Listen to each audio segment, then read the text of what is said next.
is no way I am paying $140 for a machine that's eventually going to end up a mud mower to put an exhaust system on it. Not going to happen. So today we're going to make our own curved straight pipe system that's going to come down here. Now most people prefer to put the piping going down this side. I don't like that idea because literally every single thing that controls this is under this side. The starter here, the rectifier, the brake, and the hydro controls, all of which run this side.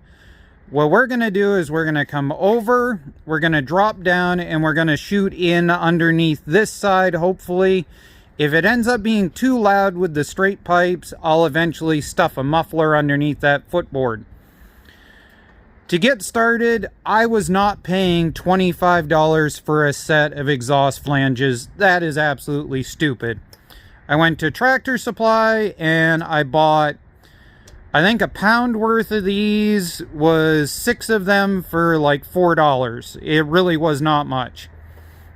We've got our gasket. We marked off the holes, we popped them, we drilled out some 3/8 holes. We ordered these off of Amazon because I could not get over the fact that from Tractor Supply is the same cost as this, plus 1, 2, 3, 4 more off of Amazon. So I'll post a link for these down below. This is just regular EMT conduit that came from Home Depot. We've had to modify our VEVOR bender that we had in another video when we were working on Van Hollen.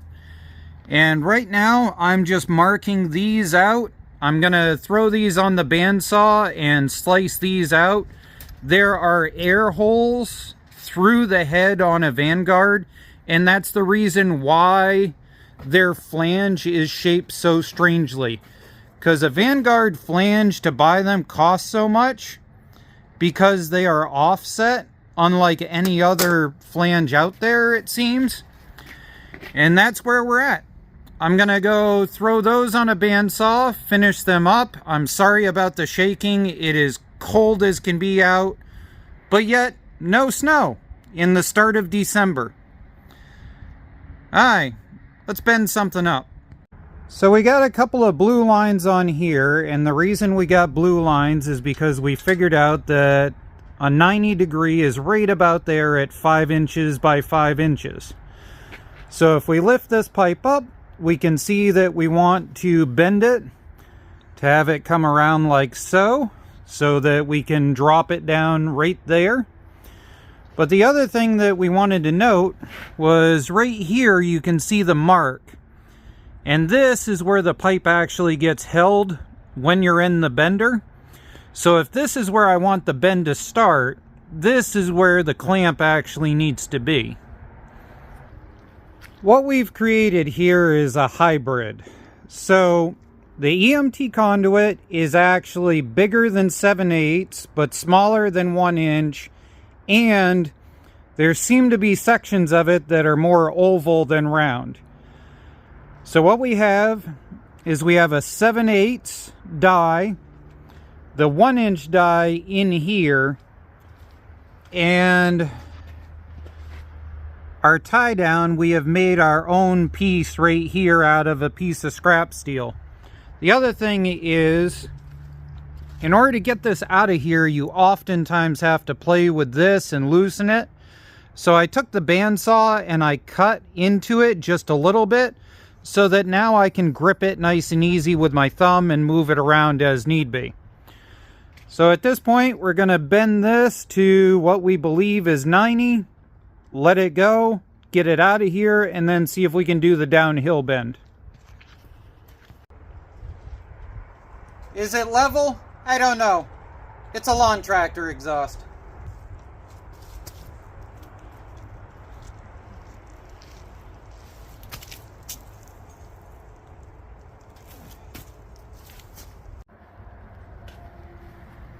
Got it just kind of hanging out there, but now it comes around.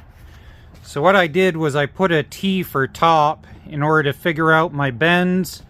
Then down here, I put an arrow to figure out I needed to bring it up a little, T for top, in order to figure out where it centers on the bender. So now we're going to try and loop this one down in order to get it in underneath this footwell. So far, I've been able to come up with different angles and workarounds to make this work, but I definitely have got to mount this to some sort of pedestal in the future for doing this. It would save me a lot of cantankering and figuring out other angles that don't hit the table. So definitely in the future, we need a standalone pedestal for this. But you have to put a significant amount of force on this, even with this cheap little EMT conduit. So it's not going to be something you can throw into a bench vise. It's got to be cemented to the ground. That doesn't look too bad. The little VEVOR welder kicking in for this kind of stuff, doing pretty good.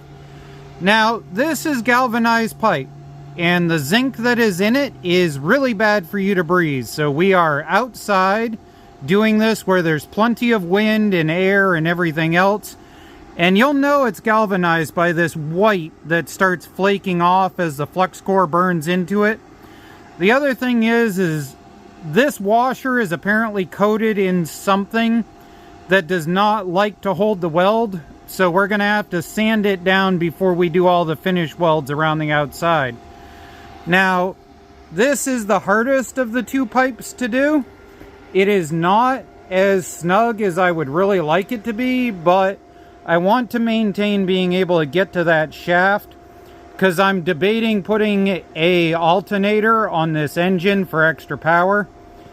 And underneath here, we've got a mounting point figured out.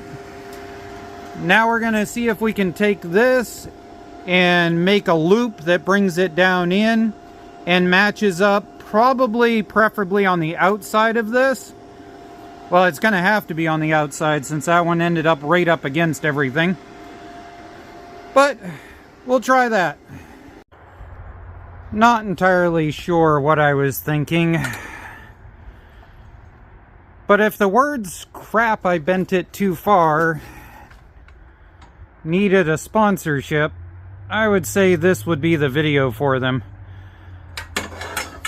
I'm going to go cram this into the end of the flatbed of my truck and see if I can bring it out just a little bit. But it's Christmas time and we made a candy cane. Well, caca. I'm gonna cut that tack weld. I'm gonna see if those ones will hold and see if I can force that down in underneath the other pipe and stack them. Because I didn't think until just now about the turn clearance on the front here. Which is why on John's rig, the exhaust still goes down through the front. Because once you put 19-inch tires on these, they go almost all the way to the frame at full turn. So, yeah, gotta move that. I knew I should have kept my mouth shut when I said that this side was going to be the easier side. Because it wasn't. So I cut it off and then shortened it by 1.5 inches. That brought it in so I could go over and down and then back under. That way the tire clears when it's fully lock to lock, as we can see here. Now, when this gets turned into a mud mower for the girlfriend, this whole exhaust system is going to get totally redone and totally done different. I will probably just do a muffler of some sort right here and just dump it straight down on the edge of the frame over here like I do on John's rig. But we're going to pull this off, we're going to finish weld it, and see what it sounds like. To answer the gap fill question, this is what I did. I cut out some pieces out of the mess up end. I smacked them down over a pipe to make them fit along the outside. And now I'm going to slide them down in between the flange to fill the gap. If I was building this for, speed or something like that, I would then go inside and polish and clean everything, but I'm really not worried about it. It's going to plow my driveway. Now remember, here on Redneck Computer Geek, we like mean but smart people. So if you're going to tell me how bad these welds are, you have to word it in the form of a Yamama joke. So we ended up welding this on both sides so that those are together. And then down in here we got a really bad one. And then we got a better weld right there. Again, this is galvanized. Do your welding outside. If you even remotely start to feel sick, stop. Come back to it. Do it later. Wait for the wind to be blowing. Whatever you need to do. It's been a bit since the last time I fired this up. So we've got the choke out. We got the throttle about 3/4. And we're just going to go and slam it to get it started. And then we'll work on turning it into a plow rig in a future video. Here we go.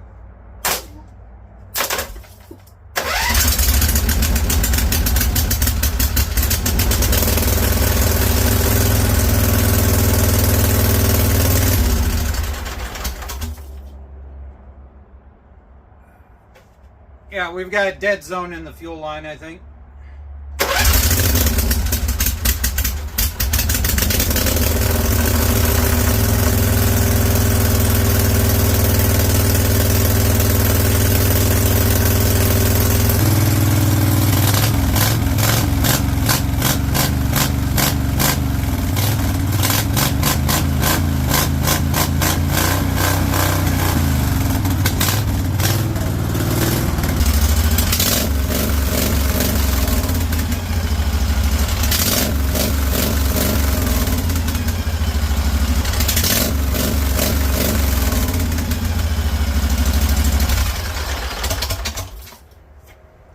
There you go. As you can see, it's running, it's happy. It's got a bunch of junk that I got to do with it before we can manage to go and use it for plowing.